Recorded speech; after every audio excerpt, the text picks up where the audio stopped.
Shalom, peuple de Dieu. Nous rendons grâce à celui qui est assis sur le trône de Dieu vivant, celui qui est le même, qui n'a pas de moyens pour changer. Il ne peut même pas changer. Il ne peut pas devenir meilleur, il ne peut pas devenir moins bon. Ce soir, nous nous approchons du Dieu vivant, de la cité de celui qui est assis sur le trône, de Dieu Tout-Puissant. Oh bien-aimés, sentez la joie du Seigneur et soyons dans la joie car le Seigneur nous aime. Nous bénissons le Seigneur pour l'intervention de notre frère Théo ainsi que celui de notre frère, celle de notre frère Gauthier d'hier. En fait, le Seigneur ne cesse de nous parler, de nous attirer, de nous instruire sur la voie de Dieu, sur la vie de Dieu et la nature de Dieu. C'est pour un but, afin que nous puissions réellement participer à celui qu'il est, afin que nous puissions prendre part à sa nature divine, afin que nous puissions être bien-aimés son image et sa ressemblance. Voilà pourquoi, bien-aimés dans le Seigneur, frères et sœurs, nous voulons continuer dans cette même allure pour parler par rapport à la nature divine. Nous voulons ce soir parler de l'Éternel qui est notre justice. Voilà pourquoi d'emblée, nous allons tourner nos Bibles dans Jérémie 23, le verset 5.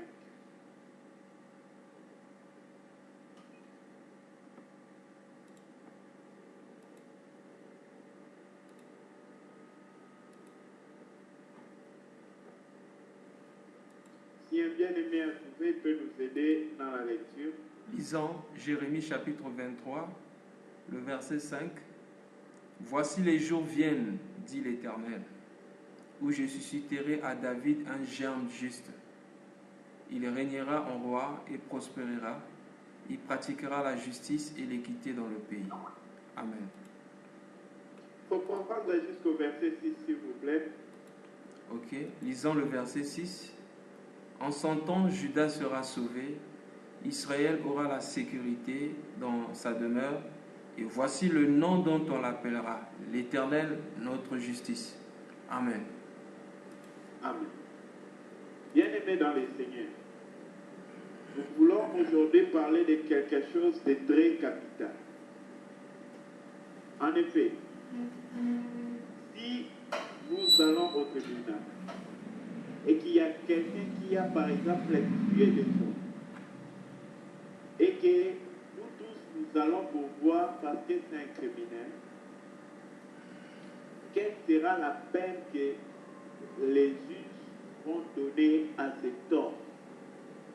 Supposons que dans la ville où nous tous là nous sommes, il y a quelqu'un qui tue les hommes sans arrêt et qu'un jour on arrive à les saisir. Le jour où on les saisit là, tout le monde, parce que tout le monde avait peur d'être tué par cet homme, quand on l'amène au tribunal, tout le monde attendra voir que cet homme a été exécuté. Je me souviens à Kinshasa, en effet, je vais nous partager cette histoire. Il y avait un gars qu'on appelait Corando, un ancien militaire qui a combattu la guerre entre la Russie et les États-Unis, la guerre comment on appelait ça encore? La guerre qu'il y avait en Tchécoslovaquie là-bas. Il a fait plus de 10 guerres mondiales.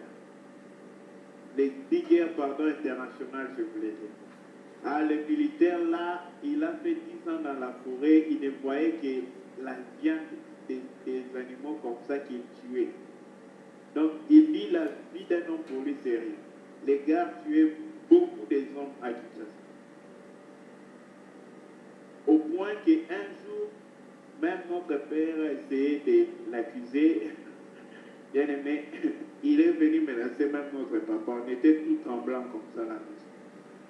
Alors, imaginez que les gars, le jour où on l'a arrêté, tous les quartiers est parti à la commune. La commune a dit qu'on va partir juger son cas à côté.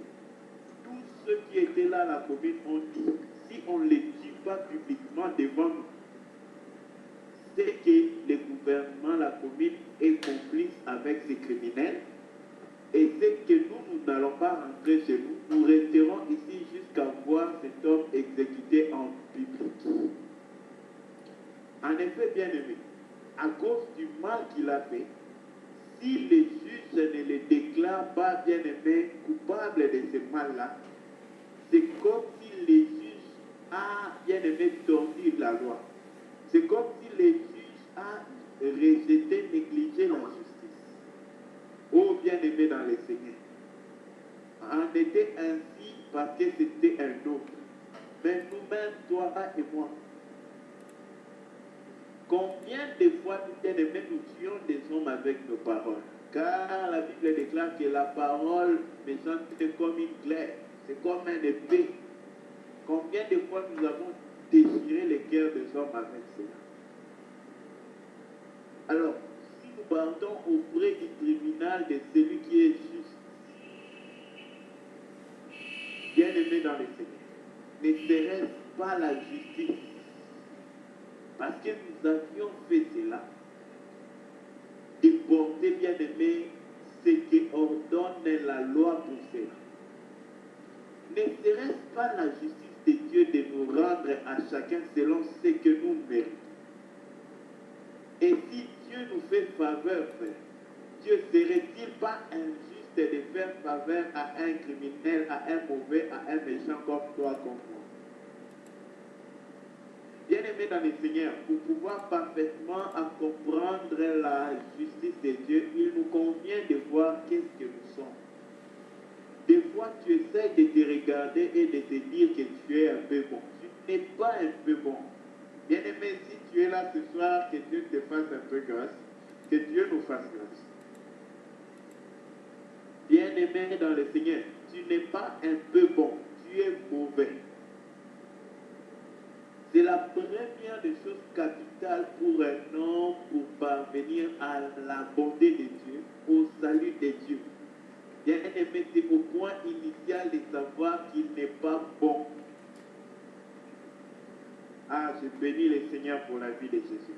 Lorsqu'on l'a appelé bon, il a dit, ne savez-vous pas qu'il n'y a aucun homme de bon, que Dieu seul est bon. Oh, bien-aimé, le Seigneur Jésus-Christ, le parfait Dieu vient pour dire des choses pareilles. Il dit, ne savez-vous pas que nul n'est bon, Dieu seul est bon. Jésus n'était-il pas Dieu? Mais pourquoi vous parlez de lui-même, il va même nier, c'est comme si lui n'était pas bon, bien-aimé. Il va ramener, c'est comme si lui n'était pas bon.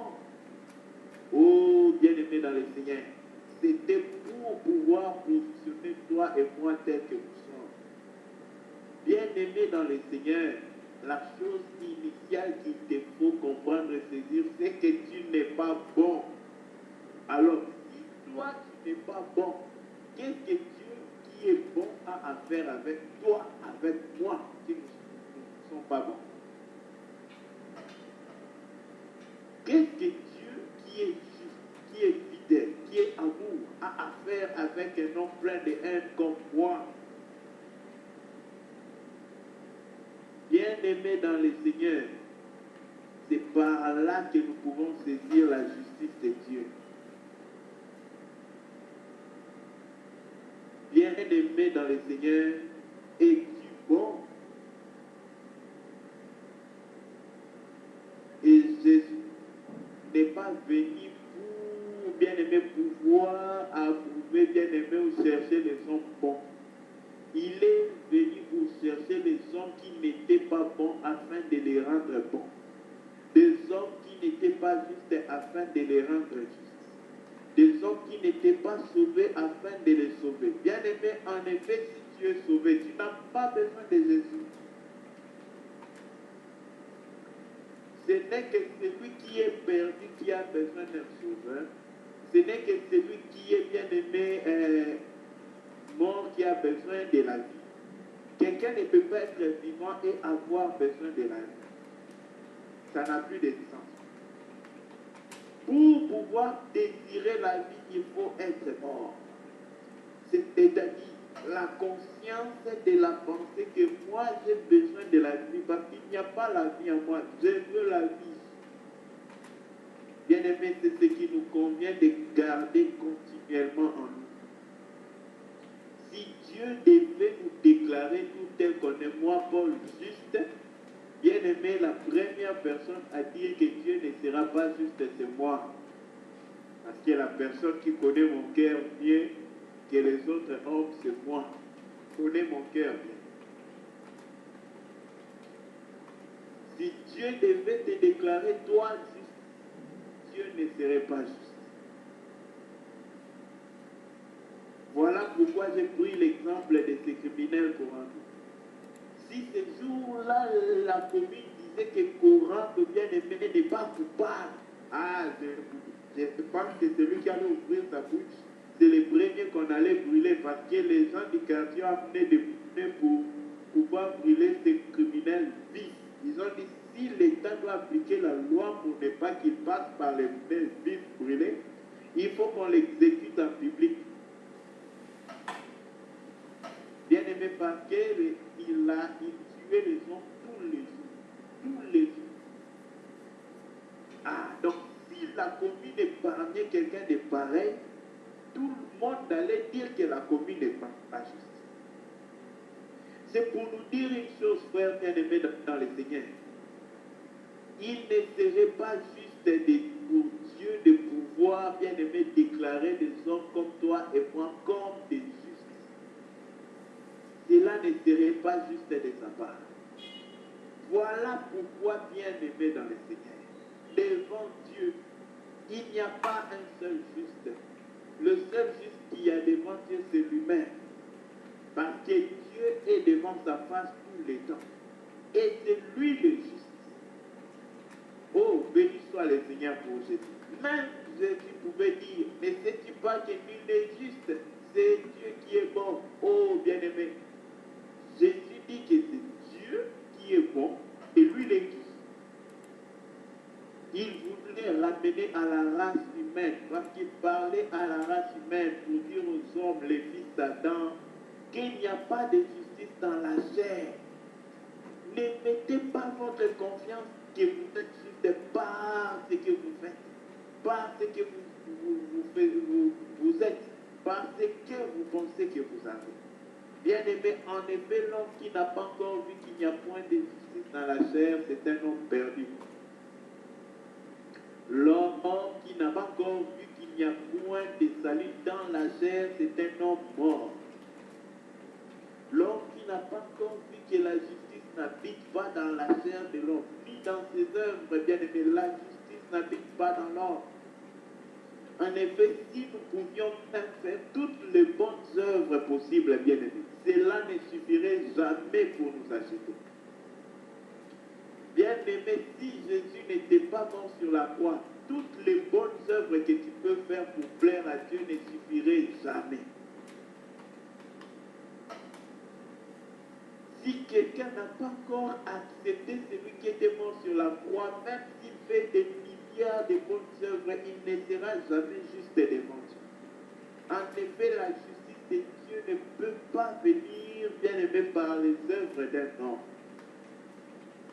Si quelqu'un n'a pas reçu la justice de Dieu, il ne peut pas être juste devant Dieu. Il n'y a aucune justice que Dieu approuve si c'est la justice qui vient de Dieu lui-même. Voilà pourquoi, frères et sœurs, la justice est de Dieu.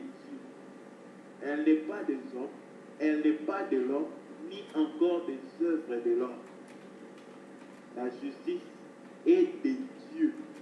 C'est le domaine de Dieu. C'est ce que Dieu seul est. C'est ce que Dieu seul fait. Et c'est ce que Dieu lui seul a. Oh, bien-aimé dans le Seigneur.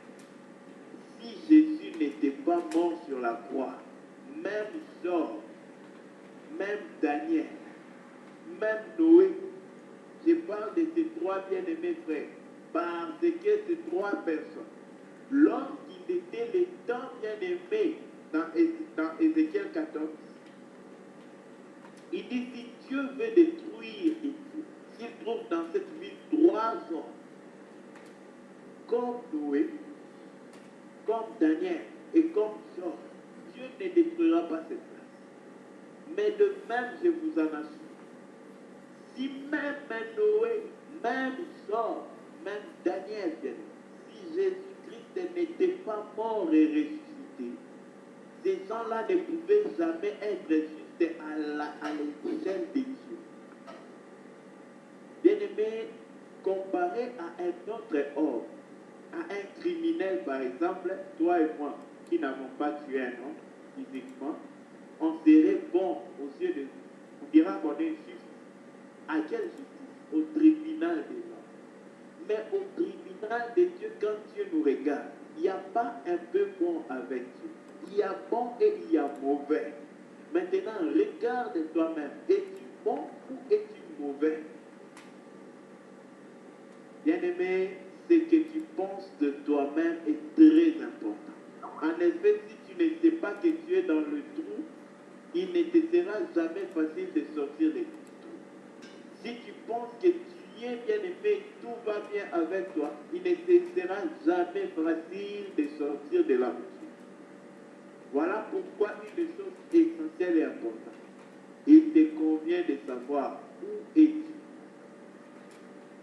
Quelle est ta position? Où es-tu présentement? Quelle est ta disposition pour le moment? Bien-aimé, quand tu seras sûr de ce que tu es pour le moment, tu seras sûr aussi de ce que tu seras.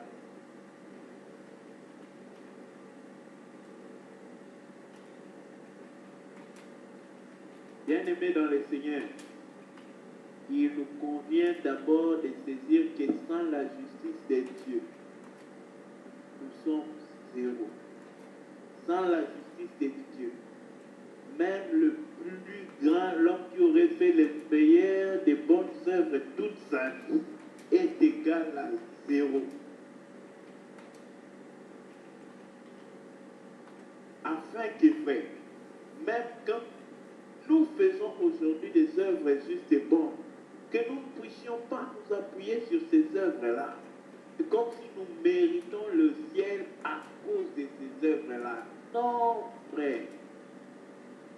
Bien-aimé, si même tu fais toutes les bonnes œuvres qu'il y a existé depuis la création de la terre, si tu n'as pas la bonne œuvre que Jésus-Christ a fait, tu es zéro aux yeux de Dieu et tu es digne d'enfer. Voilà pourquoi une fois j'ai posé la question ici. Si Dieu, qui a donné l'œuvre de la croix, qui a achevé l'œuvre de la croix, qui a accepté la mort, s'il nous décidait digne d'enfer, trouverons-nous une raison de protester devant lui? Dirons-nous que Dieu commence à gêner? La justice, c'est pour lui. Qui peut lui arracher et te proclamer juste par lui-même? Qui peut dire à Dieu que moi, je n'irai pas en enfer parce que je ne mérite pas? Oh bien-aimé, la première personne qui mérite l'enfer, c'est celui qui pense qu'il ne mérite pas l'enfer. En effet, parce qu'il se qualifie par lui-même qu'il est digne du ciel, il est en effet indigne du ciel. Par sa seule qualification, il se disqualifie en effet. Parce que bien aimé dans le Seigneur, les qualifiés par l'homme sont disqualifiés de Dieu. Si tu veux la qualification de Dieu, ne te qualifie pas par toi-même. Si tu veux la justification de Dieu, sa justice dans ta vie, ne te justifie pas par toi-même. Bien-aimé, celui qui vient devant Dieu avec sa simple justice ne sera jamais qualifié de Dieu. Tout à l'heure, là, je vous ai parlé d'Ézéchiel. Comment, au temps d'Ézéchiel, Dieu lui a révélé ces 3 personnes. Il y a eu beaucoup de hommes merveilleux dans la Bible. Il y a eu Enoch. Il y a eu bien-aimé Abraham. Il y a eu Élie et Moïse. Ce sont dont l'Apocalypse même nous parle que les oliviers, ils vont exercer le ministère de Moïse. Faire descendre le feu du ciel sur la terre et bien aimé, frapper les eaux et que les eaux se tournent ensemble. Mais bien aimé, nous nous rendons compte que malgré cela, ici dans Ézéchiel, on va parler, si vous voulez, on va le lire. Dans Ézéchiel, on va parler des Job, de Daniel et de Noé. Prenons Ézéchiel 14. Pas trop important pour nous. Ézéchiel 14, 13 à 14, c'est pas trop important pour ce jour, je voulais dire. Si un bien-aimé a trouvé, il peut lire. Sinon, je vais lire. Ézéchiel 14, verset 13. Fils de l'homme, si un pays péchait contre moi, en se livrant à l'infidélité, et si j'étendais ma main sur lui, si j'ai brisé pour lui les bâtons du pain, la première chose que Dieu vise à briser, c'est les bâtons du pain. Si je lui envoyais la famine, si j'en exterminais les hommes et les bêtes, et qu'il y ait au milieu de lui ces trois hommes, Noé, Daniel et Jonas, ils sauveraient leurs âmes par leur justice, dit le Seigneur. Qui sauveront pas les hommes de cette nation, mais bien aimés dans le Seigneur, c'est ces trois hommes, Noé, Daniel et Job, qui sauveront leurs âmes. Donc, bien aimé dans le Seigneur, c'est qu'il fasse qu'un homme soit sauvé. Ici, c'est sa justice. Il dit, ils sauveront leurs âmes par leur justice. Maintenant, nous allons évoluer pour expliquer la pensée ici. Quand Dieu dit par leur justice, il faut bien voir ça. Rentrons maintenant, quand il dit leur justice là, ce n'est pas la justice de l'œuvre de Noé, la justice de l'œuvre de ceci, mais c'est d'abord la foi en Dieu et la foi en Dieu agissant par leur vie qui les obligeait à se conduire selon les ordres de Dieu, les ordonnances de Dieu. C'est là la justice de Dieu dans leur vie. En effet, bien aimé dans le Seigneur, vous allez vous rendre compte que pour les cas de Job, Job était un homme intègre. Bien aimé, quand Dieu confirme un homme qu'il est intègre, il ne faut pas blaguer, c'est que cet homme-là, c'est un vrai homme.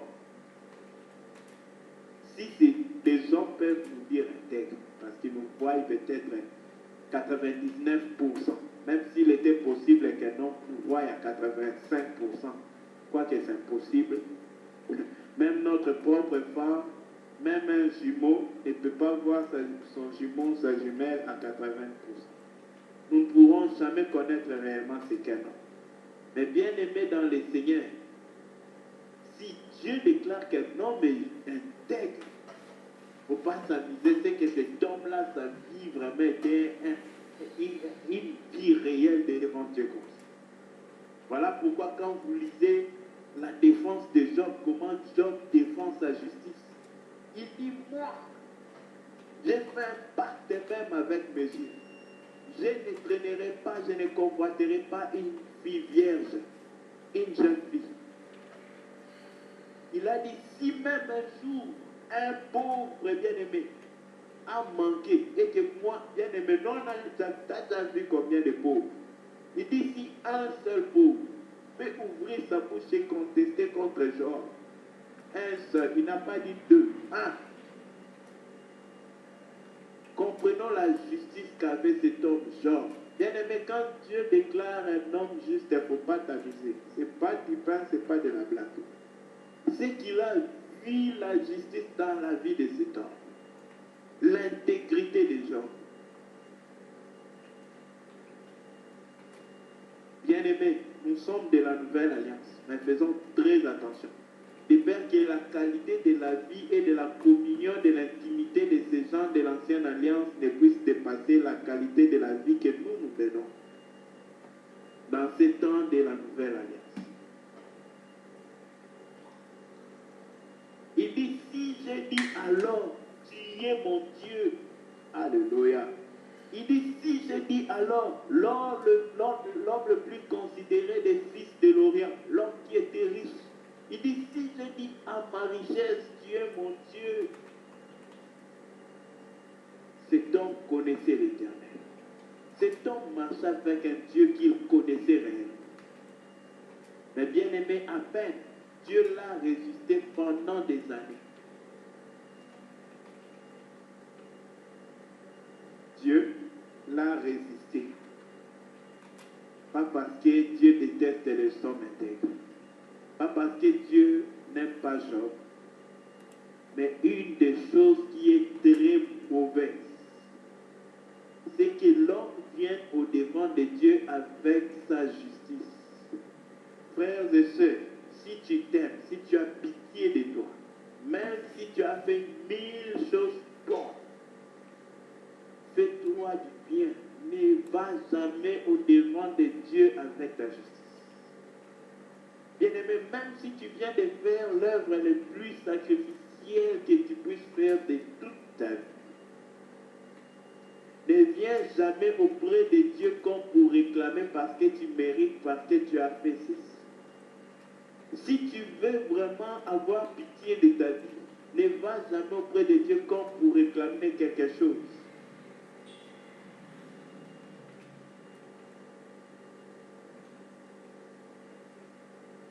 Je m'excuse.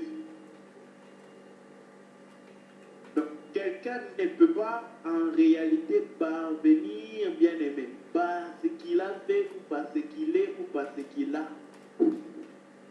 La justice de Dieu, c'est comme j'essaie de dire tantôt, frère, on peut être juste aux yeux des hommes, mais Dieu t'a-t-il éprouvé juste? Es-tu déclaré juste par les frères qui nous entendent? Sommes-nous déclarés juste par ceux qui écoutent bien-aimés? Sommes-nous déclarés juste par les hommes qui nous voient? Nous contentons-nous parce que les hommes, même si tous les hommes, bien-aimés, même si tous les hommes au bureau, en route, au marché, à l'école, ici, là, dans nos réunions, dans l'église, dans ta maison, si tous les hommes disent que toi tu es juste, bien-aimé, ils peuvent t'inclure dans un vrai trou. Si tu n'es pas prudent. Oh, à chaque fois que les hommes te jettent des fleurs, rappelle-toi d'une chose, j'ai béni Dieu pour ce qui me fait grâce. Afin que tout moment, frère, que cette image de la poubelle du rien que je suis ne disparaisse jamais de ma face. Bien-aimé, tu n'es rien et il n'y a rien de bon en toi. Les jours où tu n'as point compris cela, tu seras beaucoup de choses à déchirer.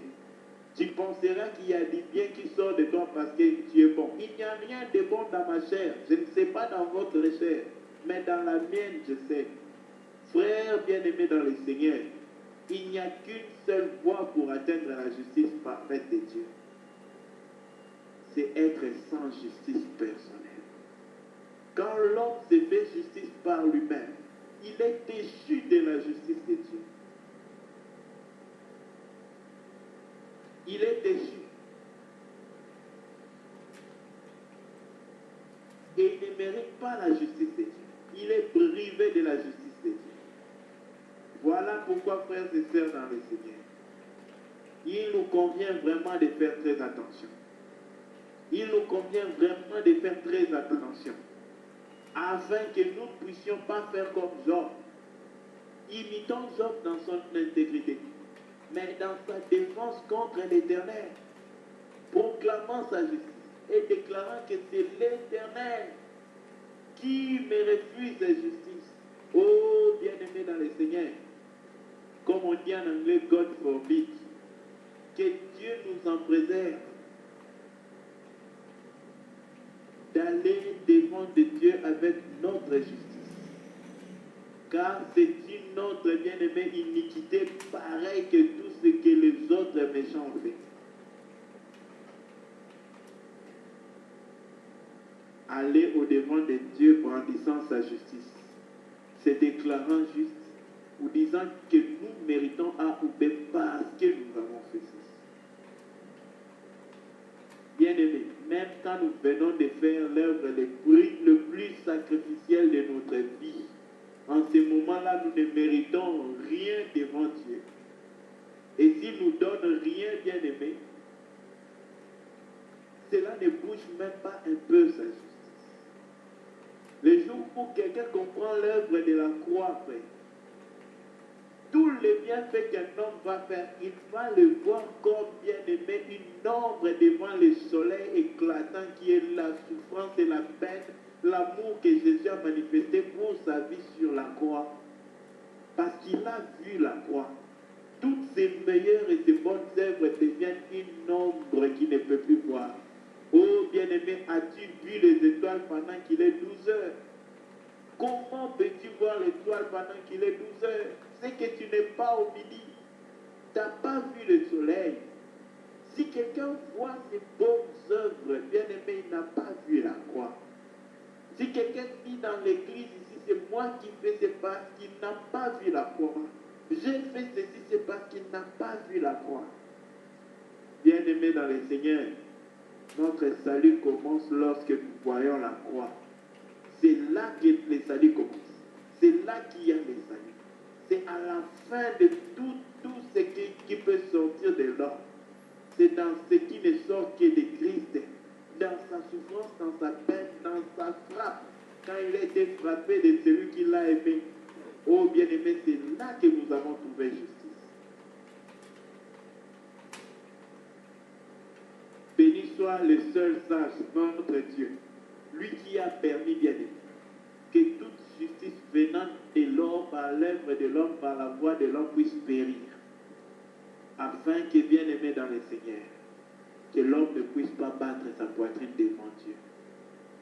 Oh, il est excellent architecte du plan merveilleux qu'il a. Afin que le salut de l'homme ne vienne pas par l'effort d'un homme, de peur qu'un homme le bat.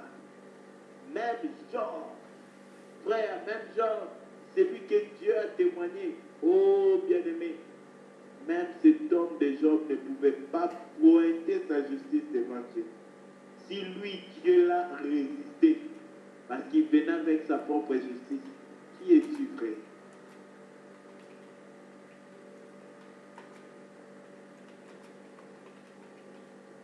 Vous savez, les chemins pour monter au ciel, c'est descendre en bas. Les chemins vers le ciel, c'est en bas, c'est pas en haut. C'est en bas. Quand tu descends, c'est là-bas dans ta descente que tu vas monter. C'est là le mystère avec la voix de Dieu, c'est ça. Pour monter, il faut descendre. Ça même, là, les vaisseaux spatials ne pourront jamais nous expliquer ça. Pour monter, il faut descendre. Bien-aimé, c'est quand on descend qu'on monte en réalité. Oh, bien-aimé, c'est là-bas qu'on trouve l'élévation. Il faut descendre, il faut mourir. Quand tu meurs, tu vas trouver la vie. Mais tant que tu as la vie, tu n'auras pas la vie. Voilà pourquoi meurs dans ta vie et laisse la vie de Dieu couler dans ta vie. Bien-aimé, tant que nous avons notre propre justice, nous ne pourrons jamais atteindre la justice de Dieu.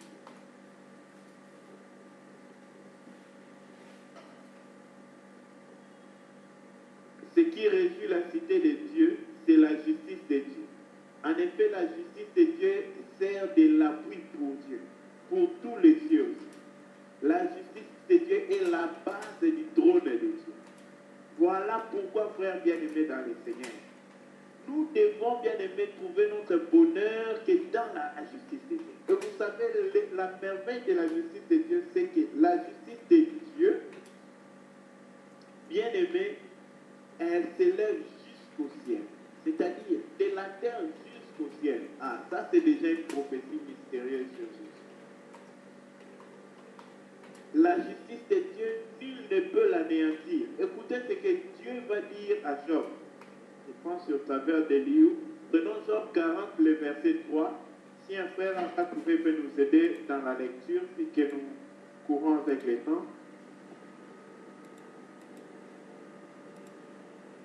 Lisons Job chapitre 40, le verset 3. Anéantiras-tu jusqu'à ma justice? me condamneras-tu pour te donner droit? Amen. Amen. Bien-aimé, c'est très dangereux. Écoutez ce qu'il va dire. Je m'excuse, on va prendre le verset 40. Et verset premier. Il dit, l'Éternel répondit à Job du milieu de la tempête. Ah, il va parler à Job dans la tempête. Il lui dit, un terrain comme un vaillant homme. C'est un terrain comme un vaillant homme. Je t'interrogerai et tu m'instruiras. Ah, Dieu te posait des questions et que toi tu enseignes alors. Bien-aimé Vincent, s'il te plaît, si tu peux inviter le micro. Merci beaucoup. Oui, il dit, Saint-Terrain, moi je vais t'interroger, toi instruis-moi. Donc c'est toi l'enseignant et moi je suis l'élève. Oh bien-aimé, quand Dieu te dit des choses pareilles, s'il faut t'enfoncer dans la terre pour t'humilier, enfonce-toi. Il lui dit, Saint-toi comme un vaillant homme, sois fort, fortifie-toi parce que tu vas me faire face, tu vas m'instruire. Il lui dit, anéantiras-tu jusqu'à ma justice? Ah, Job était sur le point d'anéantir la justice de Dieu. Il dit, c'est Dieu qui me refuse justice. Il y avait 1000 bonnes choses en Job. Il y avait une seule chose dangereuse, cruciale, fatale dans Job, sa propre justice à lui. Bien aimé, avant même d'expliquer la justice de Dieu, j'insiste beaucoup sur cette chose, car ça fait partie de notre vie pratique dans l'esprit. Heureux l'homme qui ne trouve en lui-même aucune justice. Heureux l'homme qui se bat pour demeurer totalement dans la justice, pratiquer tout le temps la justice, mais après avoir fait toutes ces choses, il regarde lui-même et ne voit pas digne d'un peu de justice. Celui-là est digne de toute la justice de Dieu. Je dis bien toute la justice de Dieu. Bien-aimé dans le Seigneur, la justice de Dieu. La justice de Dieu, c'est pour ceux qui n'ont pas de justice. C'est pour ceux qui ne se font pas justice par eux-mêmes. Oh, Job voulait se faire justice. Dieu lui a dit, me condamneras-tu pour te donner droit? Bien-aimés, faisons très attention, surtout dans le moment où nous sommes dans la souffrance. La première des choses que nous devons demander à Dieu, ce n'est pas de sortir de cette souffrance-là, de nous donner la patience et la force pour endurer la souffrance. Parce que plus tu demandes d'être sorti de cela, ton cœur n'attend que sortir de cela. Mais si Dieu avait dit c'est pour 10 jours, comme il a fait pour l'église de Smyrne, c'est en route que tu vas maintenant chercher à anéantir sa justice.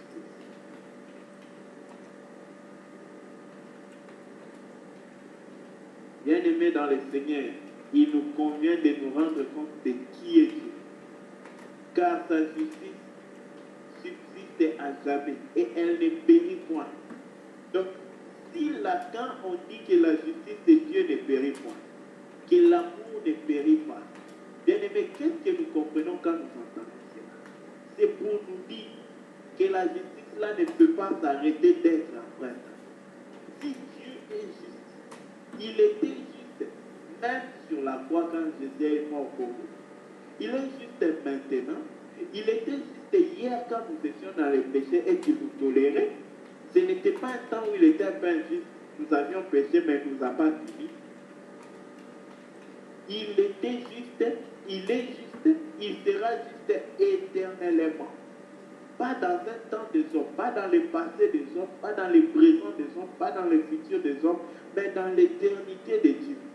Dans les temps éternels de Dieu, Dieu demeure juste. Sa justice ne périt point. C'est ce que la Bible nous enseigne. Si un bien-aimé aimerait lire ça, il faut prendre Psaume 11, le verset 3. Nous poursuivons.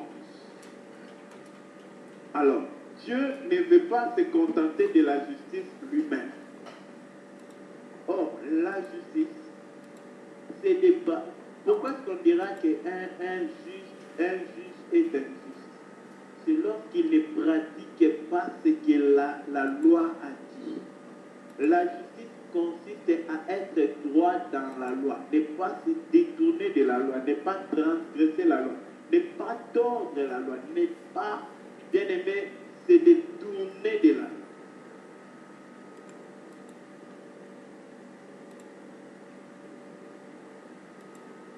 Ah, un instant, je vous connais les versets.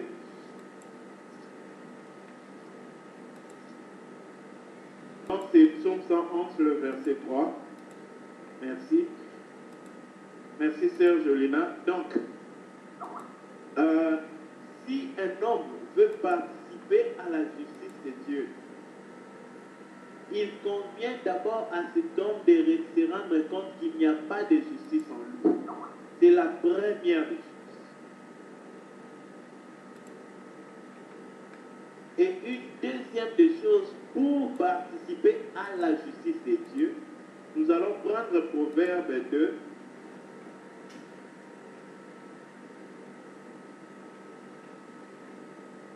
Le verset, commençons au verset 6 jusqu'à 9. Si un homme veut comprendre la justice, voilà ce que l'Éternel instruit pour celui qui veut comprendre la justice. Proverbe 2, 7 à 9. Prenons même 7 à 9. Ou 6 à 9. Si un bien-aimé a trouvé, il peut nous aider.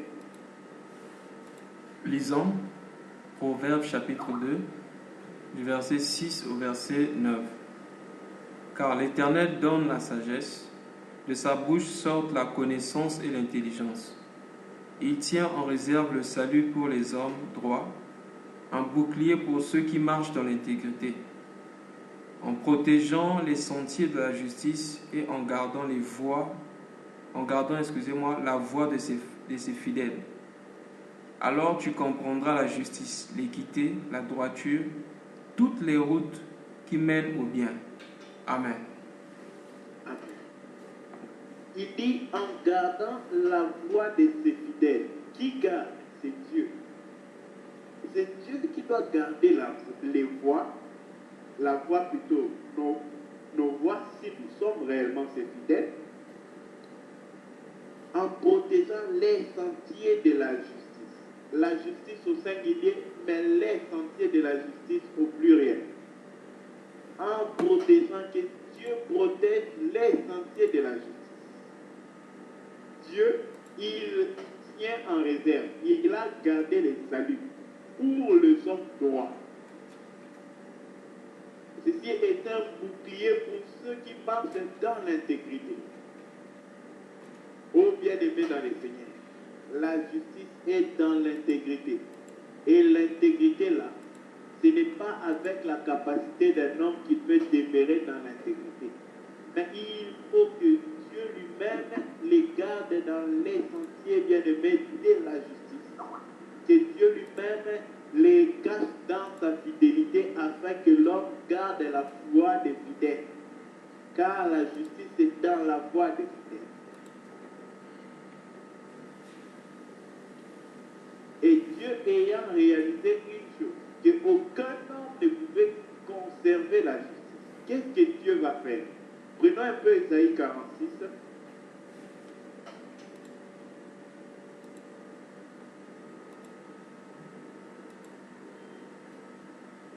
Prenons Ésaïe 46, le verset 13.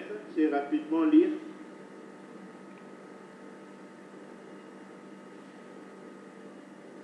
Verset 12 à 13. Écoutez-moi, gens endurcis de cœur, ennemis de la droiture. J'ai fait approcher ma justice, car elle n'est pas loin, et mon salut, il ne tardera pas. Je mettrai le salut en Sion et ma gloire sur Israël. Bien-aimé, Mais à chaque fois que Dieu veut parler du salut, il précède de la justice. Il dit, voici, j'ai fait approcher ma justice. Ah, il n'est pas loin. La justice de Dieu. Et puis il dit, elle n'est pas loin. Et mon salut, il ne tardera pas. Bien-aimé dans le Seigneur, le salut de Dieu qui était loin, il n'est plus loin. Il ne tardera plus. C'était tout un ordre. Car l'homme ne peut pas sortir la justice. C'est-à-dire, l'homme ne peut pas garder toute la loi. Voilà pourquoi en homme, il n'y a aucune justice. En effet, celui qui a péché contre un seul commandement a péché contre toute la loi. C'est ce que nous dit l'apôtre Paul. Maintenant, parce que pécher contre un commandement, c'est pécher contre toute la loi, il faut maintenant que l'homme puisse garder tous les commandements. Or, le seul qui garde toute sa parole, c'est Dieu lui-même. La justice qui consiste à ne pas se détourner de la loi, c'est en Dieu lui-même. Voilà pourquoi il a fallu que l'homme bien-aimé puisse d'abord, bien-aimé, voir la justice qui est dans Dieu. Quand l'homme accepte cette justice, reçoit cette justice, c'est là que l'homme bien-aimé obtient la justice. En effet, revenons à notre exemple du départ. Si Dieu devait nous déclarer justes, Dieu serait injuste. Afin de nous déclarer justes, à la mesure de la justice de Dieu, Dieu devait lui-même, bien-aimé, pouvoir venir accomplir sa justice. Ensuite, que lui puisse nous donner de recevoir sa justice. La justice de Dieu, c'était sur la croix, quand Jésus est mort. Et maintenant, cette justice-là, nous y prenons part lorsque nous recevons Jésus. Pourquoi? Il est le seul en qui bien-aimé, aucun trait de la loi n'a été brisé. Aucune chose que la loi a dit, Jésus n'a pas fait. Où il a mal fait, où il a transgressé. Il a bien-aimé, il est demeuré juste totalement à Dieu. À cause de sa justice, c'est là que nous avons trouvé justice. À cause de sa justice, c'est là que nous étions justifiés. Voilà pourquoi, frères et sœurs, la justice, ça consiste d'abord à un seul homme, aux œuvres d'un seul homme. La justice, ce sont les œuvres de Christ sur la croix. Et c'est lorsque nous recevons ces œuvres-là, nous aussi nous sommes justifiés et nous parvenons aussi à la justice. Donc, si un homme veut être juste devant Dieu, pas devant les hommes, il faut que cet homme reçoive d'abord la justice de Dieu, ensuite qu'il vive cette justice de Dieu-là. Un homme ne peut pas recevoir la justice de Dieu et vivre l'injustice. Donc, si quelqu'un a reçu Christ, qui est la justice de Dieu, il faut maintenant que cette personne-là demeure dans la justice de Dieu et fasse les œuvres de la justice de Dieu. Bien-aimés, pour aujourd'hui, nous allons devoir nous arrêter ici. Si Dieu le permet, nous allons parler de la justification. Nous allons parler du juste et nous parlerons de la justification. Okay.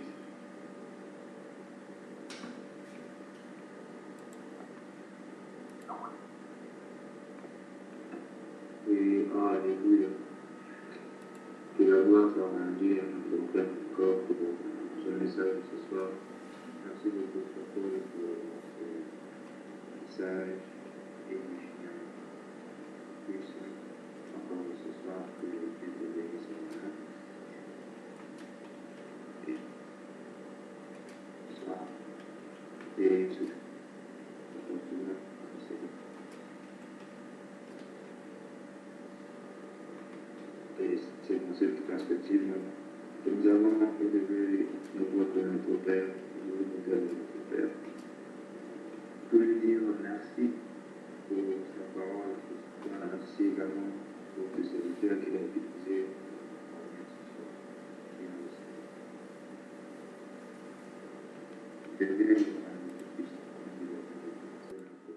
Vous avez été enseigné ce soir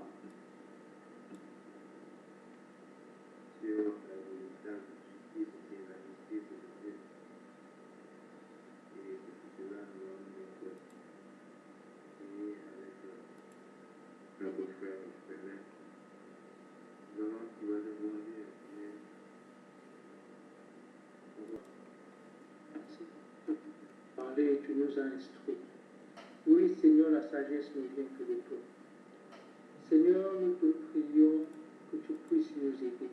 Tu as dit dans ta parole, c'est toi qui ramènes à l'homme sa pensée.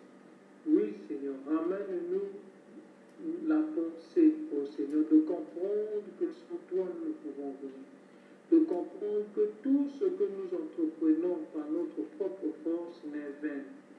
Voilà pourquoi, Seigneur, nous te prions de nous donner cette force, cette compréhension, oh Yahweh, que seul toi tu es juste et seules tes œuvres sont justes. Seigneur, enseigne-nous chaque jour, quelles qu'en soient les méthodes que tu utiliseras. Seigneur, enseigne-nous afin que ton peuple connaisse et comprenne ce qui est ta justice. Et que nous soyons prêts à accepter cette justice-là et abandonner celle que nous avons l'habitude d'utiliser. Merci Seigneur de nous aider. Merci Seigneur de ne pas tarder d'accomplir ta justice dans nos vies, dans nos foyers, dans nos familles et tout autour de nous. Merci Seigneur, nous avons ainsi prié au nom puissant de Jésus.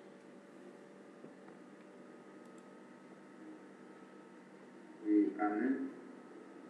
Oui, frère et sœurs, il nous a été également enseigné ce soir que pour reconnaître la justice de Dieu, il faudrait faire d'abord, encore pour recevoir la justice de Dieu, il faudrait que nous nous approchions de l'Éternel sans notre justice, c'est-à-dire c'est une personne qui n'a pas quelque chose, qui cherche à en avoir, ou qui en a besoin. Une personne qui en a déjà ne cherche pas.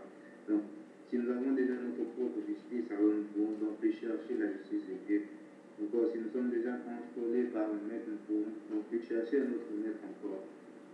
Et le fait de pouvoir nous débarrasser de nos justice, c'est-à-dire nous débarrasser de nous, débarrasser, c'est-à-dire que nous puissions mourir et que la parole de Dieu qui nous dit également, parce que nous recevons le Seigneur Jésus dans notre vie, ce n'est plus nous qui vivons, mais c'est Christ qui vit dans nous. Il faut dire, ce n'est plus notre justice, puisque ce n'est plus notre vie, mais c'est la vie des Christ. C'est la justice de Dieu qui doit nous remplir.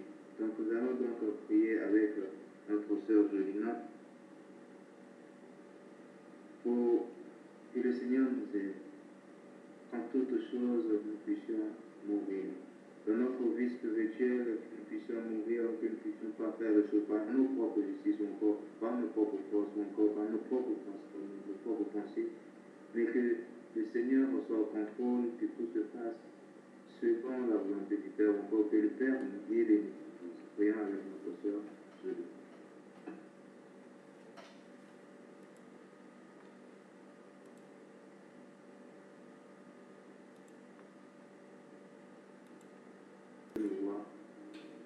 Nous allons demander au Seigneur, encore une fois, à nous aider, de nous aider à ne pas nous appuyer sur nos œuvres. C'est lorsque ce qui fait souvent que nous nous complaisons, que nous plaignons devant le Seigneur, encore lorsque nous sommes dans des situations, c'est pas parce que nous pensons que nous avons fait des œuvres, encore c'est parce que nous pensons que à travers les œuvres que nous avons fait, nous ne méritons pas cela. Mais comme encore nous venons d'être enseignés en ce soir, nous ne devons pas nous appuyer sur nos œuvres. Si une chose arrive dans notre vie, si une situation arrive dans notre vie, nous devons tout d'abord chercher, d'abord demander à Dieu, ne pas chercher à ce que le Seigneur nous fasse bélir de cela, mais chercher d'abord que le Seigneur nous comble de patience, de pouvoir endurer cette situation-là.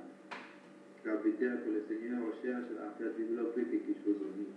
Donc lorsqu'il y a une mauvaise situation, lorsque nous passons par des moments difficiles, nous pas nous appuyer sur nos propres œuvres encore, ne pas juste nous glorifier par nos propres œuvres, bien nous avons fait ci, nous avons fait cela. Donc le Seigneur doit être ainsi avec nous, le Seigneur doit être tel avec nous. Mais que nous ne nous appuyons pas sur nos problèmes, mais que nous appuyons sur celui, encore la seule pierre, le Seigneur Jésus-Christ, que nous nous appuyons sur le seul, le véritable fondement, la seule base de notre Seigneur Jésus-Christ. Donc élevons nos voix, demandez au Seigneur de nous aider à ne pas nous appuyer sur nous autres. Qui sommes-nous pour avoir des dieux? Même la force que nous avons, c'est le Seigneur qui nous l'accorde pour pouvoir dire que nous avons fait quelque chose. Élevons notre voix vers Dieu. Élevons nos voix encore une fois. Nous allons prier avec notre sœur Annette.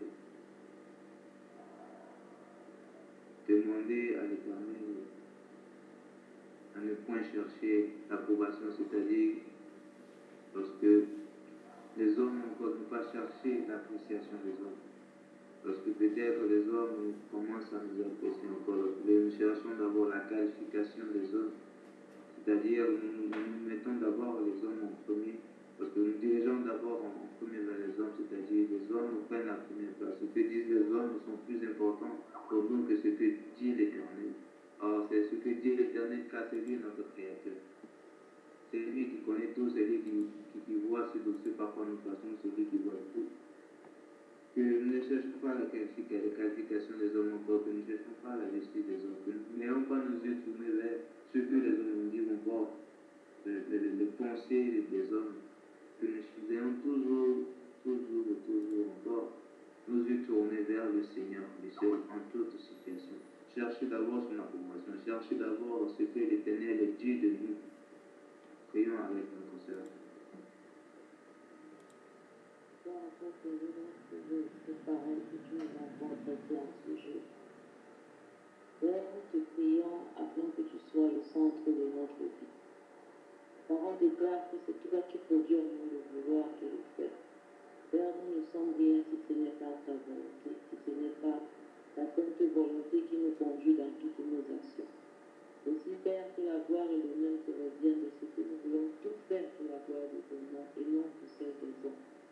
Père éternel, éloigne nos cœurs de tout orgueil qui nous pousse à vouloir satisfaire les hommes plutôt qu'à te satisfaire toi. Père éternel, remplis-nous de ton humilité, afin qu'en toute chose, Seigneur, nous puissions chercher ta gloire. Et qu'en aucun moment, nous ne puissions nous élever au devant des hommes, Seigneur. Car il n'y a que toi, Père, qui élève. Et nous ne pouvons être élevés par toi que nous nous rabaissons sur cette terre. Père, accorde-nous cette capacité. Accorde-nous cette grâce. Père, nous te recommandons nos vies maintenant. Dirige-nous dans tes voies. Dirige-nous dans ton humilité. Dirige-nous dans ta justice, Seigneur. Que tout orgueil de nos vies se taise, Seigneur. Dans le total contrôle, Seigneur, de nos vies chaque jour.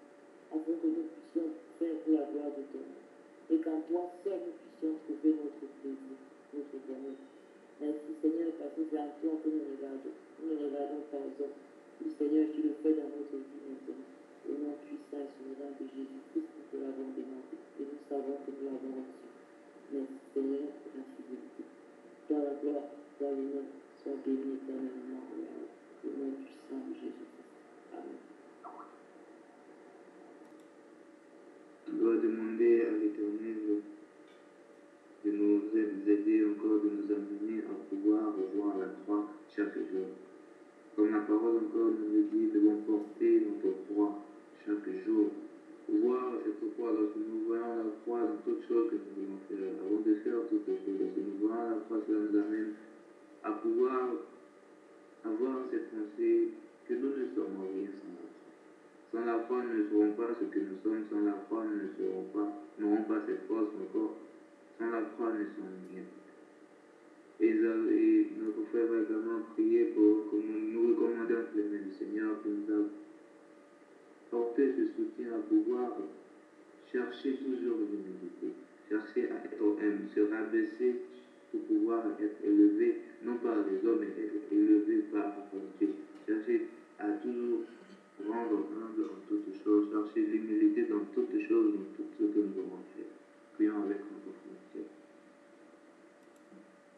Éternel, notre Père, nous venons à toi. Ta parole déclare que La foi vient de ce qu'on entend et ce qu'on entend vient de ta parole. Père, nous pensons que la plupart du temps, lorsque nous n'avons pas la foi, c'est parce que nous ne t'écoutons pas, Éternel. C'est pourquoi ce soir nous te prions d'ouvrir les yeux de nos cœurs. Donne-nous la capacité, Seigneur, de te voir et de comprendre, Seigneur, tes œuvres. Père, circoncis nos oreilles et circoncis nos cœurs au nom puissant de Jésus-Christ. Papa, nous nous recommandons en tes saintes mains. Nous voulons mettre notre confiance en toi et en toi seul. Et nous voulons rester toujours à tes pieds, dans cette position où nous cherchons toujours à descendre plus bas. Car c'est là-bas, Seigneur, que tu nous attends. Rappelle-nous toujours, Seigneur, ces paroles que nous écoutons, Père, afin que nous soyons toujours devant ta face. Merci, Père, pour ce que tu fais dans nos vies. Au nom de Jésus-Christ. Amen. Amen. Je ne sais pas s'il y a un frère ou une soeur qui a un sujet par rapport aux paroles que nous recevons. Nous allons élever nos voix et nous allons prier. Nous avons appris que pour avoir la justice de Dieu, nous devons nous débarrasser de toute notre justice, toute forme de justice en nous. Donc nous allons élever nos voix pour demander à ce que le Seigneur nous révèle dans notre vie, dans nos cœurs, dans notre attitude, dans nos pensées, dans tout ce que nous faisons. Si nous gardons encore cette attitude d'avoir notre propre justice en nous, afin que nous nous en débarrassons, prions le Seigneur. Nous venons à toi, Père Céleste. Combien nous nous sentons quelquefois justes lorsque nous nous comparons avec les autres. Combien nous nous sentons justes, Père, lorsque nous avons fait quelque chose lié peut-être au royaume des cieux, ou encore parce que nous avons fait quelque chose de religieux. Père, nous voulons mettre de côté toute notre justice, toute forme de justice, afin de recevoir cette vraie justice qui vient de toi, Éternel. C'est pourquoi nous avons nos yeux tournés vers toi et nous te faisons confiance, Éternel. Merci, parce que c'est toi qui le fais dans notre vie. Au nom de Jésus-Christ. Amen. D'autres sujets par rapport à la parole. T'apporte le discernement que nous sachions faire la différence entre ce qui est de notre justice et ce qui est de la véritable justice de Dieu, et que nous puissions marcher selon la vraie justice. Au nom puissant. Et nous donner le membre de nos familles, les sujets de prière. Les sujets, nous allons donc passer aux ajouts. S'il y a un bien-aimé ou encore bien-aimé qui a un verset ou encore un mot, encore quelque chose à partager, quelque chose pour nous édifier, la parole est donnée à tout un chacun. Merci. Surtout, n'hésitons pas.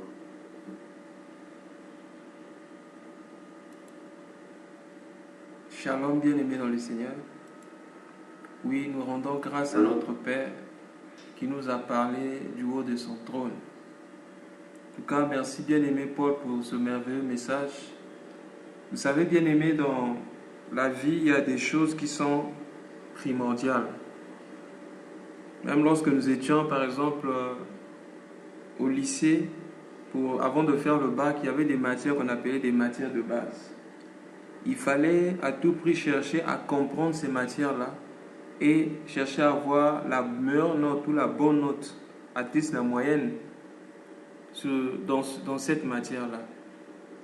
Alors, dans les choses de Dieu aussi, bien aimé, il est important de savoir qu'il y a des choses qui sont pressantes. Il y a des choses qui sont primordiales que nous ne devons jamais manquer. Et nous ne devons pas oublier que le malin, dans tout ce qu'il cherche à faire, c'est soit modifier la parole de Dieu ou enlever nos yeux sur les choses les plus essentielles, les choses indispensables. Voilà pourquoi, bien aimé, nous devons faire très attention. Lorsque nous lisons dans Matthieu chapitre 6, verset 33, la Bible dit « Cherchez premièrement le royaume et la justice de Dieu. » et toutes ces choses vous seront données par-dessus. Nous voyons ici, bien aimé, en primauté par rapport aux priorités des priorités, à la priorité des priorités. Bien aimé, le Seigneur nous conseille de commencer d'abord par chercher le royaume des cieux, c'est-à-dire le règne de Dieu dans notre vie, la façon de Dieu de faire les choses, mais pas seulement le royaume, mais aussi la justice de Dieu. Je crois que c'est un message qu'on devait prêcher, je dirais même chaque semaine, tous les jours dans les églises. Parce que c'est la chose la plus essentielle. Celui qui a trouvé le royaume et la justice de Dieu, bien aimé, le reste sera obligé, bien aimé, de le suivre. Mais si aujourd'hui nous combattons beaucoup, nous cherchons beaucoup de choses, c'est parce que nous avons manqué l'essentiel. Nous avons cherché autre chose que le royaume et la justice de Dieu. Il y a un passage, bien aimé, qui attire souvent mon attention dans Proverbes chapitre 11, le verset 4. Je vais lire ça. La Bible dit ceci. Au jour de la colère, la richesse ne sert à rien. Mais la justice délivre de la mort. Ah, voilà pourquoi, bien aimé, nous devons chercher la justice de Dieu. Et je bénis le Seigneur pour ce que le bien-aimé Paul venait de dire ici. Il dit que celui qui cherche la justice de Dieu, c'est quelqu'un qui s'est arrêté par rapport à sa propre justice, qui doit refuser sa propre justice afin de rentrer dans la justice de Dieu. Et celui qui cherche la justice de Dieu, c'est celui-là, bien-aimé, qui ne juge pas aussi n'importe comment. Vous savez, Hébreux chapitre 9, le verset 27, la Bible dit, « Il est réservé aux hommes de mourir une seule fois. » Après quoi, bon, on va lire ça, si on peut lire ça. Si un bien-aimé est déjà là, il peut nous lire ça pendant que je cherche le passage. Hébreux chapitre 9, le dernier verset, le verset 27. Non, l'avant-dernier verset, ok. Je vais lire Hébreux 9, 27. La Bible dit, « Et comme il est réservé aux hommes de mourir une seule fois, après quoi vient le jugement. » Ah, si nous cherchons la justice de Dieu, c'est alors que nous allons commencer à juger comme Dieu. Mais le jugement de Dieu commence à quel moment? La Bible dit après la mort. Alors si Dieu juge après la mort, qui sommes-nous pour juger les hommes avant leur mort? C'est ce que nous faisons souvent. Pourquoi Dieu attend la mort? Parce que Dieu espère au changement. Souvent lorsque nous jugeons rapidement, parce que nous ne soupçonnons pas, nous ne pensons même pas à un changement quelconque. Pourquoi? Parce qu'en réalité, nous nous trouvons justes. Voilà pourquoi il est plus facile de voir l'injustice dans les autres. Comme le témoignage que le bien-aimé Paul venait de nous dire, lorsque les gens ont appris qu'on avait été ce brigand-là, tout le monde voulait qu'on le tue, parce que ces gens-là se sentaient certainement plus justes que ces hommes, que cet homme. Bien-aimé, gardons cette attitude d'humilité.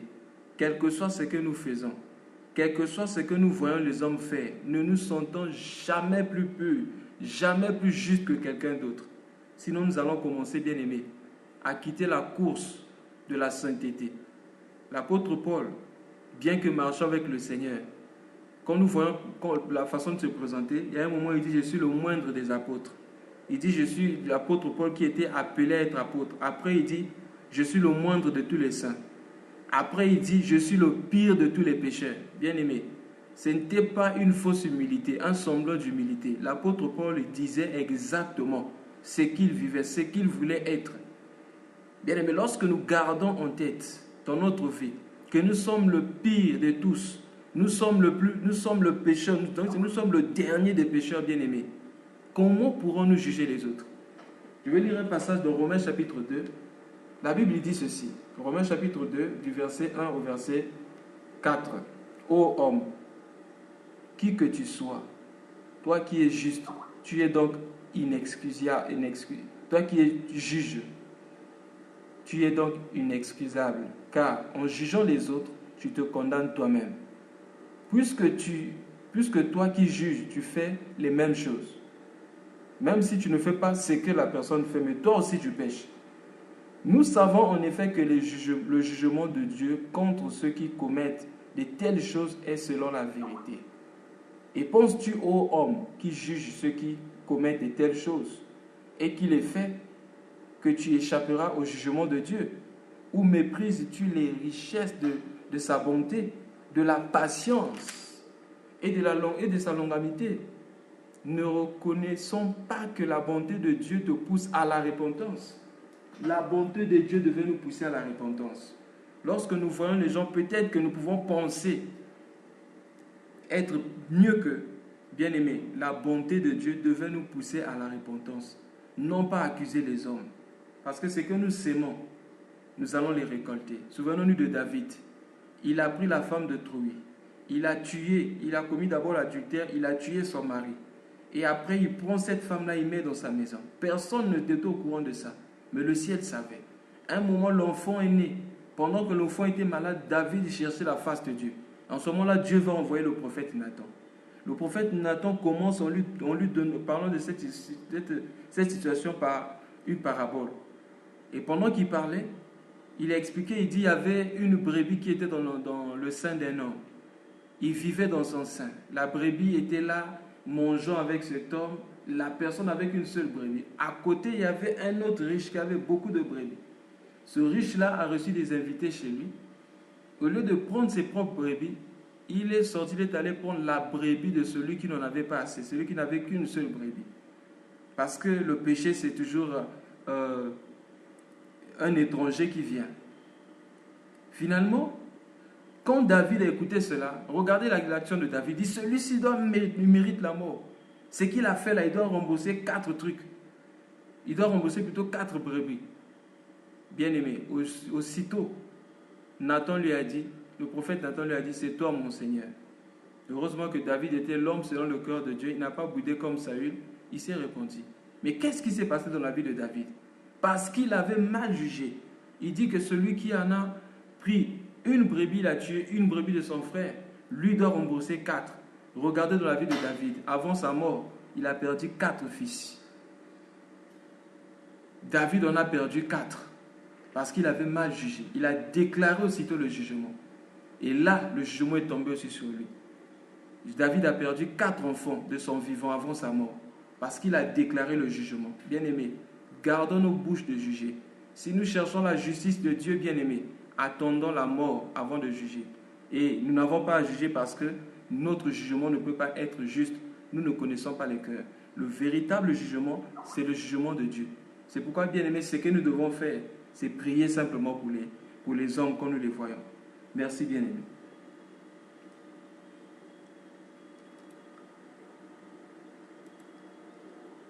Oui, amen. Merci beaucoup, frère Théo, pour cet ajout qui vient encore nous édifier, qui vient encore nous ouvrir encore les yeux sur le jugement. Merci beaucoup. Je ne sais pas s'il y a une autre fois encore notre sœur qui nous ajoute.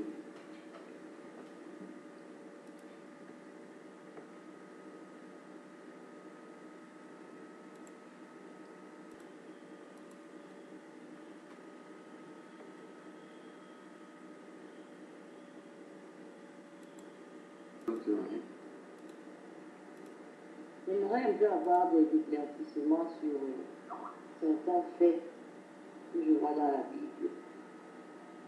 J'ai comme l'impression que Dieu pardonne, mais punit. Et quand Dieu a même eu à pardonner, il ne retire pas sa punition. Et avec le cas par exemple de David, il a pardonné David, mais David a eu plein de malheurs par la suite. C'est comme si on le punissait pour l'erreur qu'il avait commis, qui a déjà été pardonné. Quand le prophète Élie, ce qu'il a dit sur la montagne, quand il a été pardonné, mais après, Dieu l'a enlevé. Cas de Moïse, qui a tué auparavant, Dieu Dieu lui a pardonné, mais il n'a pas vu la terre promise. Est-ce que Dieu vous dit les punitions? C'est déjà parti de une punition. Essayez un peu de m'expliquer s'il vous plaît. C'est ma question. Je ne sais pas si vous avez bien compris. Il faut qu'il y ait une réponse pour notre soeur. La parole dit il faut une soeur. Et rends grâce au Seigneur pour cette question. En effet, bien-aimé dans le Seigneur, j'ai béni le Seigneur pour ce que notre frère Ferrand dit souvent. La parole de Dieu est irrévocable. Ce que Dieu a dit, il le fera. Dieu est derrière sa parole pour la contrôler. Donc, quand Dieu a dit que l'âme qui pêche, c'est celle qui mourra. L'âme qui a péché doit mourir. Même si Adam avait vécu, après avoir mangé les fruits, il était mort. Nous ne le croyons pas parce qu'il est mort physiquement. Nous le croyons parce que ceux qui marchent selon la vie veulent voir Adam mourir pour croire que ce que Dieu a dit était vrai. Nous le croyons parce que Dieu l'a dit. Là, c'est d'abord la foi. Ensuite, quand Dieu a dit quelque chose, la chose là, Dieu ne peut pas manquer de le faire. Mais Dieu n'a pas dit que ça. Dieu a aussi dit que le salaire du péché, c'est la mort, mais le don gratuit de Dieu, c'est la vie éternelle. Maintenant, l'homme qui croit à ce que Dieu a aussi dit, car Dieu dit, et Dieu dit aussi. Voilà pourquoi Jésus a dit au serpent, il est écrit, mais il est aussi écrit. Dieu a aussi dit que le pardon des péchés, c'est en Jésus-Christ. Quand quelqu'un reçoit le pardon des péchés, il lui sera donné conformément à sa foi. Voilà pourquoi, ma soeur et frère, si quelqu'un croit que Dieu lui donne selon ce qu'il mérite, ou quelqu'un aime que Dieu lui donne selon ce qu'il mérite, ou quelqu'un veut que Dieu donne à un autre selon parce que cet homme-là mérite la peine, que Dieu lui donne cette peine-là, à cet homme-là, Dieu va lui donner selon ce qu'il mérite. C'est-à-dire, il va vivre toutes les conséquences de tout ce que lui aussi va. Mais à celui qui est miséricordieux, Dieu sera miséricordieux avec lui. Pas seulement pour les pardons, et même pour la paix. Le problème, c'est as-tu reçu ce que Dieu a dit? Es-tu miséricordieux envers les autres? C'est là que tu expérimenteras la miséricorde de Dieu. Ce que Dieu a dit sera accompli, mais dans sa miséricorde aussi. Car quand Dieu a dit qu'il va agir, l'âme qui pêche mourra, c'était dans sa miséricorde, dans sa justice, dans son amour, dans tout ce qu'il est. Celui qui reçoit ce que Dieu a dit tel qu'il a dit là, il va expérimenter en qualité de Dieu. Celui qui reçoit en qualité de prophète, reçoit aussi en qualité de prophète. Celui qui reçoit selon Dieu l'a dit, il recevra la portion selon Dieu. Donc, bien aimé dans le Seigneur, il faut croire que tout ce que Dieu dit, il est fait. Quand Dieu a dit que l'homme qui fait, quand on fait, avant de pécher, nous allons prier. En même temps, quand nous avons déjà péché, ce que nous devons faire, c'est de croire que quand Dieu pardonne, Dieu est capable d'enlever les conséquences bien-aimées du péché. Il est capable de le faire, mais il le fait pour ceux qui croient aussi que Dieu veut le faire, et qu'il va le faire. Pour le moment, c'est ce que je peux dire. Merci beaucoup.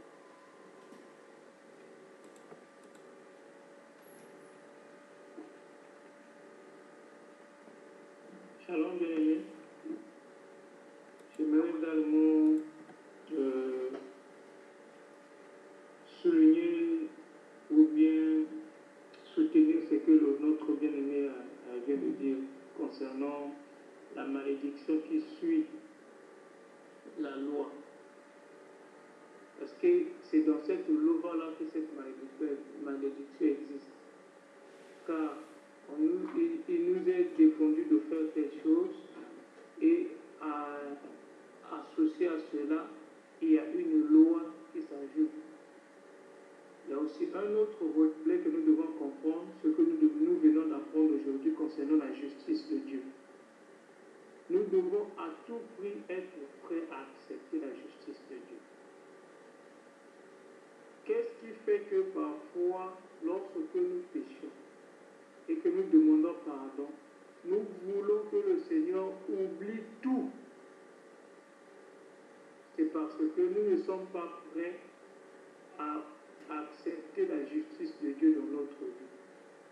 Et que le frère Paul vient de dire, la parole de Dieu est irrévocable. Ce que le Seigneur a déclaré, c'est ce que le Seigneur va accomplir. Maintenant, c'est à nous d'être prêts à accepter, d'assumer les conséquences. Bien-aimés, ce que nous devons savoir, c'est que lorsque Dieu pardonne, il pardonne.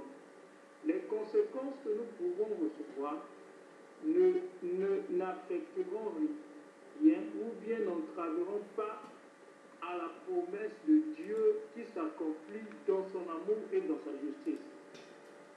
Ça veut dire quoi? Même si nous payons sur cette terre, car il est écrit, tout ce que l'homme aurait moissonné, et tout ce que l'homme aurait sémé, il le moissonnera. Même si nous payons sur cette terre, mais cela ne nous empêcherait pas de rentrer dans le repos éternel que le Seigneur a réservé. Il est capable de te tuer physiquement parce que tu as péché, ou bien parce que autrefois tu avais fait ceci, mais de te faire entrer dans le repos éternel parce que tu es rentré, tu as accepté la repentance, tu es rentré dans la repentance et tu as eu droit au repos éternel. Donc, c'est ça ce que le Seigneur a fait.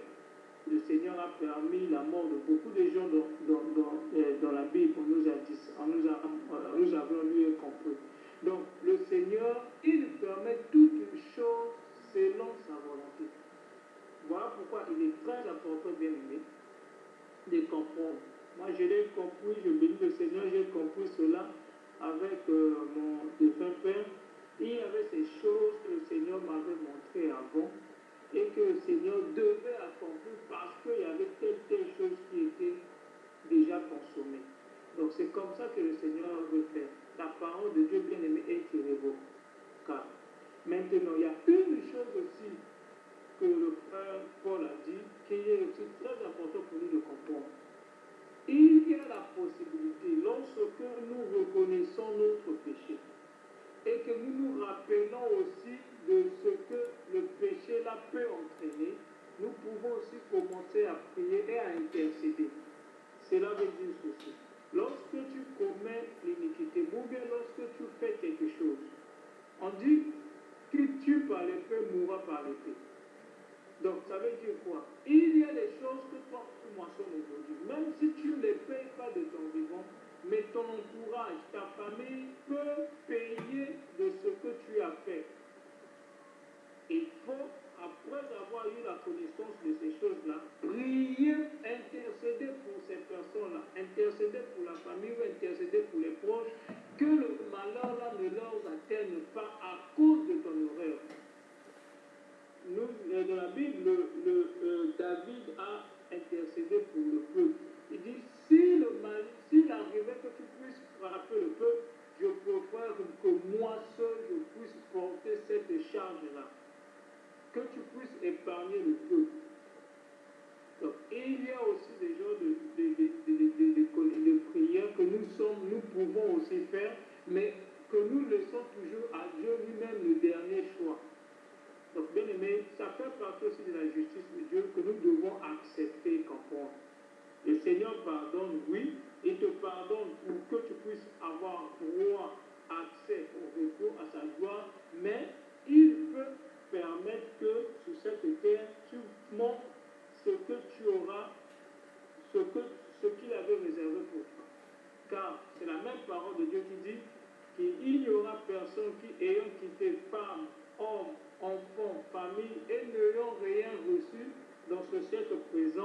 ou dans le siècle à venir. Donc la promesse de Dieu contient le siècle présent et le siècle à venir. La malédiction également.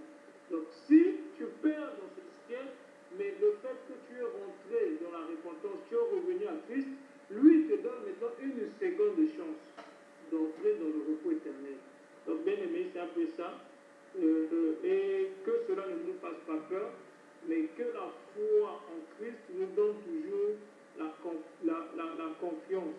Même lorsque nous avons perdu dans ce monde, mais notre foi nous fera vivre, nous fera entrer dans le lieu de nos repos éternel. Que le Seigneur soit fort béni. Amen.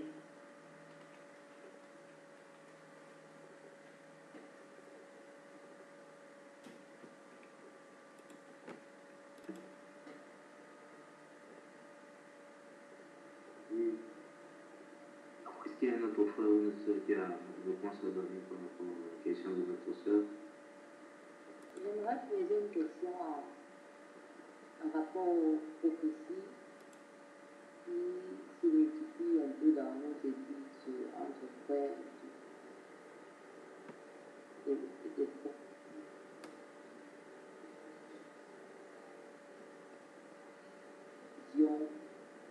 Quelle devrait être l'attitude d'un enfant de Dieu dans la question de ce genre de prophétie? Et vice-versa, si j'ai une vision peut-être sur un frère, tout ça, quelle devrait être ma réaction vis-à-vis de ce frère?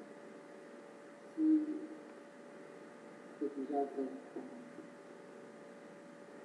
C'est ma question. Reprendre un peu la question. Excuse-moi, je n'ai pas bien compris. Ok.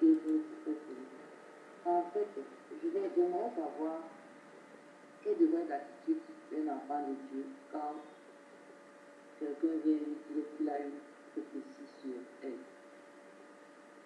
Par exemple, quelqu'un te dit, voilà, j'ai rêvé que tu m'as offert un portable et j'entends ce portable, par exemple.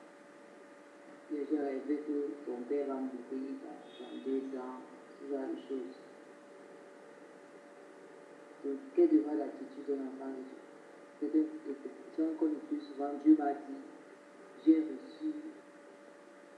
Entre autres, quelle devrait être l'attitude de quelqu'un d'autre? Est-ce que quelqu'un vient lui donner ce genre de nouvelles? Quelqu'un au nom de Dieu en disant, voilà, c'est Dieu qui m'a dit, j'ai rêvé, j'ai une prophétie. Et donc, maintenant, le revers, si c'est toi peut-être qui as fait un rêve, ou tu as peut-être vu le visage d'un de tes frères, est-ce que c'est forcément que tu peux aller vers ce frère et dire, bon, j'ai vu telle chose, j'ai vu telle autre chose, ou Dieu m'a dit telle ou telle autre chose sur toi? Merci ma soeur. Pour un peu la question de notre soeur Annette, je vais simplement me baser sur la parole d'hier. Je ne l'ai pas suivi en totalité, je ne sais pas qui avait prêché, mais c'était sûr, on nous a parlé hier du discernement. Donc, il est même écrit dans la Bible que lorsque vous recevez une prophétie, il faut que vous la discerniez d'abord. Il faut d'abord discerner. Discerner veut dire comprendre quelque chose. Pas avec notre connaissance, pas avec les paramètres humains ou bien avec les choses de la nature, mais avec la connaissance de Dieu. Ça, c'est lorsque tu reçois une prophétie venant de quelqu'un. Donc, il faut toujours discerner, demander au Seigneur de toujours de te donner la connaissance, de te faire comprendre. Et pendant que tu reçois et pendant que tu pries, que cela n'affecte rien en toi, que tu sois toujours tel que tu es, c'est-à-dire que tu sois toujours fort avec la foi que tu as, car la Bible déclare la foi que tu as pour Christ, pour Dieu, garde-la pour toi. Donc rien de ce qu'on peut te dire puisse déstabiliser la foi. Et pendant que tu pries, tout en gardant ta foi en Dieu, Dieu certainement te dira quelque chose.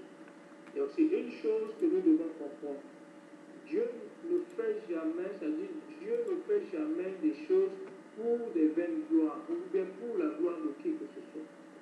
Parce qu'il se passe des choses aujourd'hui pour qu'on puisse reconnaître que je suis serviteur de Dieu. J'apporterai des prophéties auprès des gens qui s'accomplira. On dira, ah, le frère là, vraiment, il craint l'Éternel parce que le Seigneur parle à travers lui à propos des autres. Donc, qu'est-ce qui se passe? Pour ne pas que ces choses-là arrivent, pour ne pas que les gens-là puissent avoir la gloire, chercher à avoir la gloire de Dieu, le Seigneur prendra toujours le soin de confirmer sa parole. Il ne laisse jamais la parole de Dieu sans soutien ou sans sang. Le Seigneur, lorsqu'il envoie la parole, il envoie toujours quelque chose qu'il doit attester comme étant une parole venant de lui-même. Pendant que le Seigneur va t'envoyer, si ça vient de Dieu, le Seigneur va chercher par un autre moyen de te confirmer. Soit il te l'a déjà dit d'une autre manière sans que tu le saches, la personne qui vient et la personne vient uniquement pour confirmer ou bien affirmer ce que le Seigneur a dit dans ton vie. Donc, il ne peut jamais venir t'envoyer quelque chose tant que lui-même il ne confirme pas. Sinon, à quel moment saura-t-on que cela vient de Dieu ou pas? Ça, c'est lorsque tu reçois.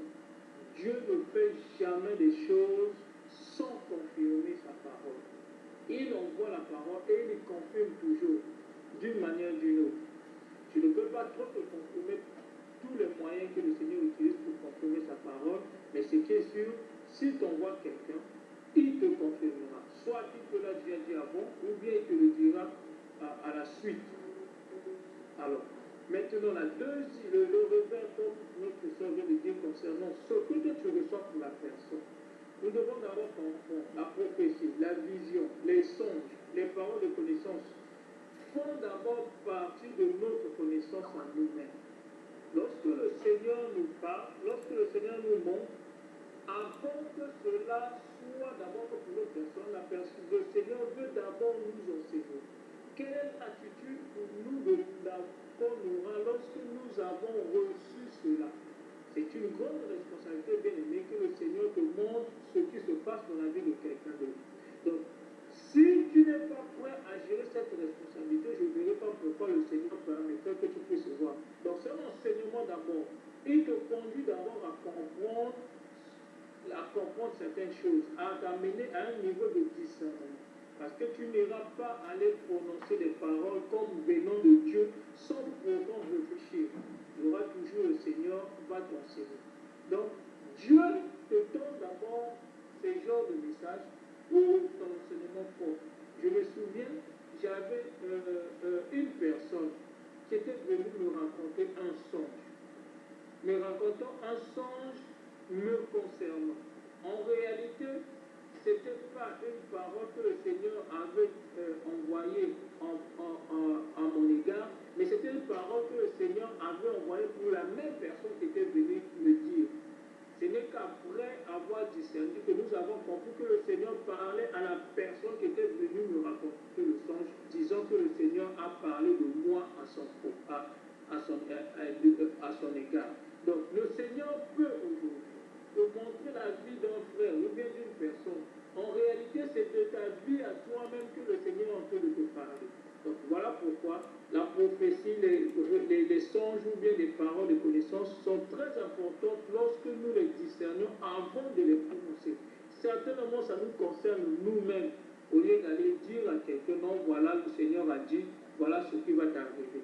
Donc, bien aimé, c'est très important, comme on nous a prêché la fois hier, sur la connaissance et sur le discernement.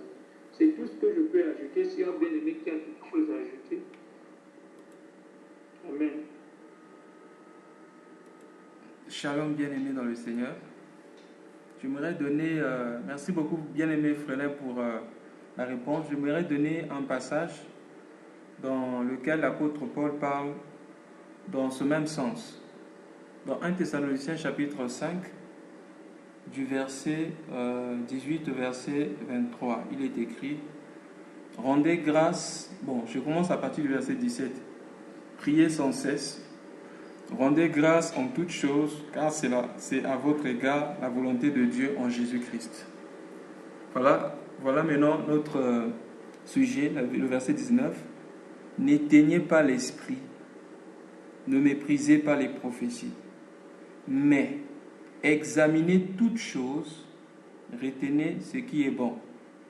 Abstenez-vous de toute espèce de mal. On peut s'arrêter là. Donc l'apôtre Paul nous montre ici ce que nous devons faire. La Bible dit que nous devons examiner, c'est-à-dire faire agir le discernement de tout. Et en discernant, nous devons retenir ce qui est bon. Parce que déjà, quand l'apôtre Paul définit le rôle de la prophétie dans 1 Corinthiens chapitre 14, le verset 3, il dit que celui qui prophétise au contraire, il parle aux hommes, les édifie, les exhorte et les console. Donc, quand le Seigneur nous parle, généralement c'est pour faire ces trois choses. Mais le Seigneur peut nous alerter aussi par rapport à un danger. Mais qu'est-ce que j'ai remarqué par rapport aux chrétiens dans les églises? Nous aimons plus les choses qui font plaisir à notre chair. Je donne un exemple.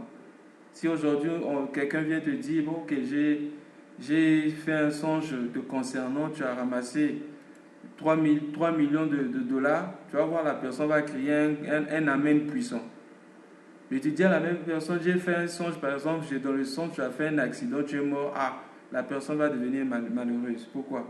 Parce que nous aimons bien ce qui châtie nos oreilles, ce qui fait du bien à notre chair. Voilà pourquoi il est très important, bien aimé, de savoir discerner, examiner toutes choses. Maintenant, par rapport aux choses que nous recevrons de la part du Seigneur, nous devons faire très attention.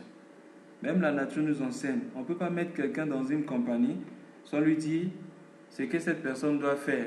On ne peut pas seulement lui dire, ok, toi ton poste c'est ton, mais on ne te dit pas exactement ce que tu dois faire. Non.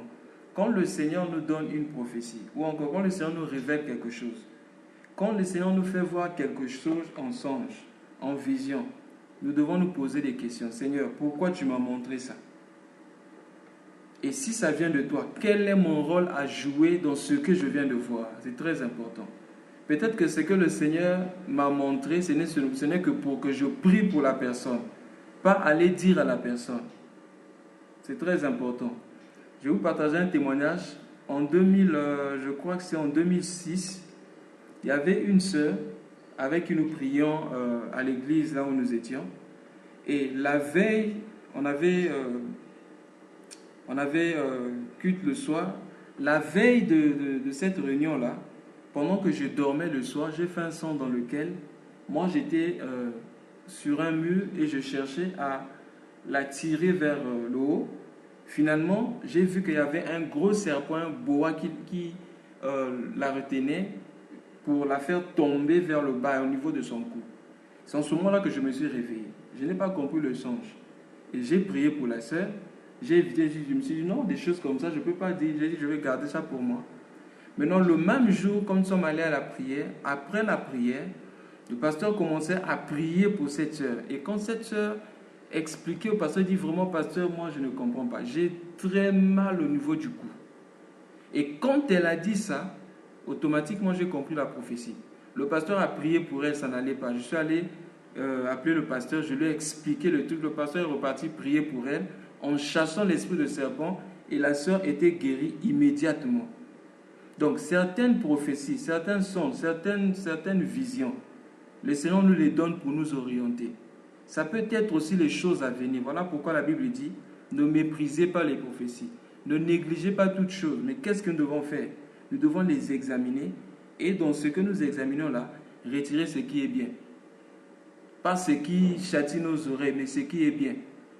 Parce qu'on peut nous dire quelque chose peut-être que nous n'aimons pas, qui peut être bien pour nous protéger par rapport au lendemain. Supposons que toi tu aimes par exemple une femme, tu l'aimes tellement.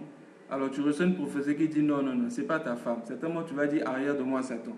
Ou si tu aimes un homme, aussitôt tu reçois quelqu'un qui vient te dire non, c'est pas lui. Tu vas dire non, moi je vais attendre que Dieu lui-même descende dans sa gloire pour me dire ça. Pourquoi tu veux attendre ça?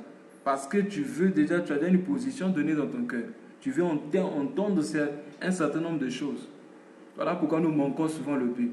Voilà pourquoi, bien aimé, tout ce que je voulais ajouter, c'est, comme le bien-aimé Frélin venait de dire, exerçons le discernement.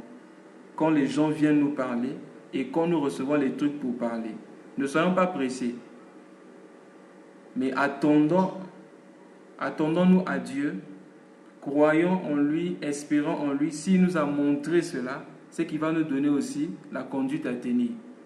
C'est alors que nous allons accomplir la mission fidèlement, de peur que nous détruisions les vies. Parce qu'aujourd'hui, plusieurs vies ont été détruites comme ça, à cause des prophéties. J'étais vu dans un cercueil. Ah, mais ça, est-ce que ça là, vraiment, ça vient édifier? Au contraire, ça vient faire peur, et ça, c'est dangereux. C'est tout ce que je voulais ajouter, bien aimé. Merci beaucoup pour votre patience. Shalom. Je rends beaucoup grâce au Seigneur pour l'intervention de nos frères. Bien-aimé, c'est quelque chose de très, très, très glissant, les prophéties, si elles ne sont pas canalisées telles que Dieu l'a désiré. Bien-aimé, on ne peut jamais condamner Dieu. Dieu, quand il donne la prophétie, le problème, c'est la personne à qui Dieu donne la prophétie doit être bien-aimée, bien enseignée et disposée pour canaliser la prophétie de Dieu selon ce que Dieu a dit et non ce que l'homme a compris de ce que Dieu a dit. C'est là le problème. Lorsque nous recevons la prophétie, frère, la première des choses, il faut prier pour ce qu'on a écouté. La première des choses, ce n'est pas d'y réagir. La première des choses, c'est de l'examiner dans la prière avec Dieu. C'est dans l'intimité avec Dieu qu'on conclut sur les prophéties. De peur de ne dire oui au malin ou de dire non à Dieu. Ça, c'est premièrement. Ensuite,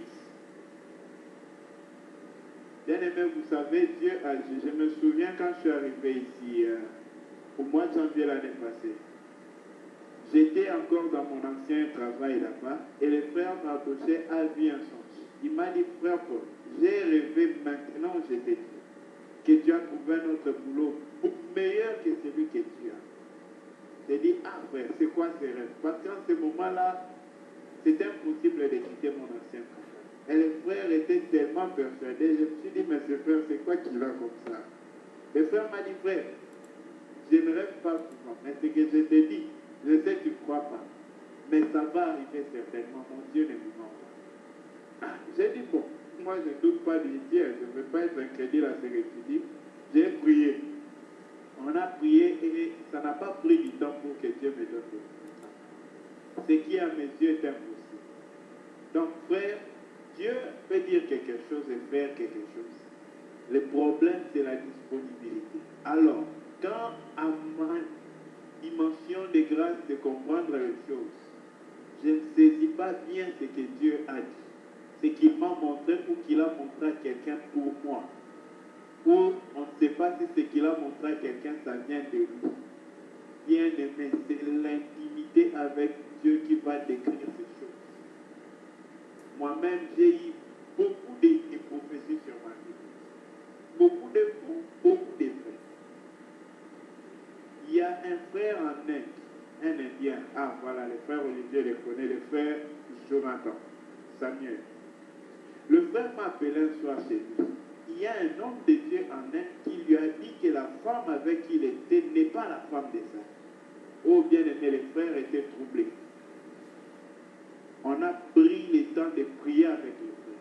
Je lui ai dit, je prierai encore. Je ne te dis pas que c'est faux, je ne te dis pas que c'est vrai, mais pardon, oui, je ne veux pas dire ce que Dieu n'a pas dit. On a prié, on a prié, on a prié. Pendant le temps, le frère avait beaucoup de soucis dans sa relation avec Dieu. Et alors, dans la suite, on a prié. Je lui ai dit, en tout cas, dans mon cœur, j'ai la paix. Dieu m'a rien dit. Mais j'ai la paix et en continuant à prier, je suis convaincu que c'est ta femme. Je sais que plusieurs hommes de Dieu t'ont dit le contraire. Mais ce que je te dis, c'est ce que j'ai dans mon cœur pour toi. Je n'ai pas ajouté un mot et je me suis dit. Le frère est rentré dans la prière. Aujourd'hui, le frère est très content de sa femme, très content de leur foyer. Mais en ce moment-là, je vous assure, tous les hommes de Dieu qui l'avaient entendu lui ont dit que ce n'était pas la femme de sa vie. Certains parce qu'ils sont indiens, la femme c'était une Allemande. Certains parce qu'ils ont certaines raisons. Donc, bien aimé dans le Seigneur, il faut faire très attention, surtout quand quelqu'un dit qu'il a vu. Et puis il commence à chercher à expliquer que non, Dieu m'a dit ensuite. Frère, ne t'apporte pas Dieu m'a dit. Qui est le Dieu qui lui a dit? Tu ne le sais pas. Mais il est point au nom de Dieu. Faisons très attention ces temps de la fin. Il y a trop de prophéties dans l'église, trop de faux. C'est des vrais, il y en a aussi. Mais pour comprendre de quoi il s'agit, bien aimer l'intimité avec Christ, c'est très capital. Et l'intimité avec Christ n'est pas avec des pressentiments. Merci beaucoup, Papa. Donc, quand on a les pressentiments, frère, où on dit déjà, moi j'ai ma position. Si Dieu vient, un vrai enfant de Dieu, même quand il est sûr de ce qu'il fait, il dit à Dieu, si ça ce n'est pas de toi, il faut empêcher ça. Quand quelqu'un prie comme ça, Dieu ne peut pas manquer de lui guider dans sa voie. Voilà pourquoi on est de dire, non, Dieu montre-moi bien, Dieu dit, si Dieu sait que je suis dedans là, si ce n'est pas de toi, empêche ça. Bien aimé, si Dieu me fait grâce de trouver une femme dans ma vie, c'est toujours dans cette option que je prierai et que j'ai prié t'épouse. Je veux que ce soit Dieu et pas moi. Si nous marchons ainsi, frère, nous n'allons jamais faillir. Que Dieu nous fasse grâce. Merci beaucoup, pardon pour le temps. C'est le frère Gauthier. C'est par rapport aussi à la question de la sœur Annette. Mais tout ce que moi je voulais dire, il ne faut pas tout le monde ait été étonné comme ça. Ok. D'abord, ce que je voulais dire, c'est les vraies voix, c'est les vrais chocos, quoi. Il y a du chocolat, il y a mangé du chocolat. En fait, ce que je voulais dire, c'est que la première des choses, nous sommes beaucoup plus intéressés sur ce qui va venir. Alors qu'une prophétie peut venir aussi donner, signifie quelque chose qui s'est passé dans le passé. La prophétie, c'est par rapport à ce qui est passé, présent et à venir. Mais nous nous focalisons beaucoup plus sur ce qui est à venir. Pourquoi nous nous focalisons beaucoup plus sur ce qui est à venir? Nous voulons voir l'avenir.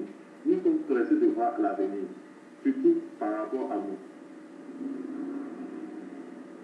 Je me rappelle du frère Paul dans les Actes des Apôtres où cette femme-là pouvait dire des choses, des divinations. Elle faisait de la divination avec des yeux de serpent, avec les serpents pour pouvoir voir le futur et dire ça aux gens, puisqu'elle était une personne qui avait cette capacité, elle avait de l'argent, et pour cela, pour ces personnes, pour qui elle travaillait. Et Paul, on dit, je pense que après, Paul était tellement fatigué que quelqu'un disait la même chose, que Paul a pu discerner que en fait c'était pas, ça ne venait pas de Dieu, mais ça venait de quelque chose, quelque part d'autre, et il a chassé l'esprit. Nous voyons. Alors, Paul pouvait être content pour dire, c'est que Dieu est en train de confirmer que c'est ici que nous devons venir. Quand la femme est en train de parler. Mais après, lorsqu'il a discerné, il a vu que, ça ne venait pas de Dieu, il a chassé le serpent. Nous devons nous focaliser beaucoup plus sur Dieu. Parce que lorsqu'une prophétie vient, la prophétie vient pour sauver. Pour sauver et pour sauver. Sauver, consoler. La véritable prophétie est venue pour sauver. C'est Jésus-Christ. Les hommes, les Israélites, depuis les temps anciens, toute la parole ne parle que de Jésus-Christ. Depuis l'Ancien Testament, toutes les prophéties qu'on faisait ne parlaient que de Christ. Comment Christ allait venir? Nous voyons les images de David, tout ça là, ça parlait de Christ. Ça, c'est la véritable prophétie. La prophétie qui envoyé par Dieu pour venir sauver. Pas pour seulement, c'est pas pour de l'argent, pour le mariage. Rarement, nous voyons des prophéties où on parle de frère, tu dois véritablement changer ta vie. Frère, tu dois véritablement changer ta vie. Parce que ceci et cela, tu dis dans le péché, tu fais ceci, tu fais cela, en cachette, c'est pas bien. Mais la plupart du temps, c'est des prophéties pour nous amener à non, tu auras un boulot, un mariage qu'on peut, tu seras riche.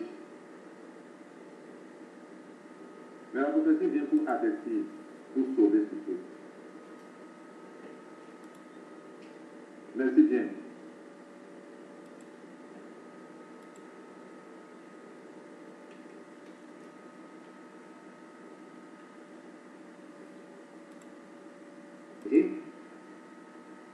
Pour cet tableau. Je ne sais pas s'il y a d'autres réponses ou encore d'autres questions à donner. Question de réponse, est-ce qu'il y a un témoignage? Nous allons tous donc prier votre Seigneur, lui dire merci pour ce qu'il a encore accompli ce soir et recommander le reste de la semaine, le reste de notre journée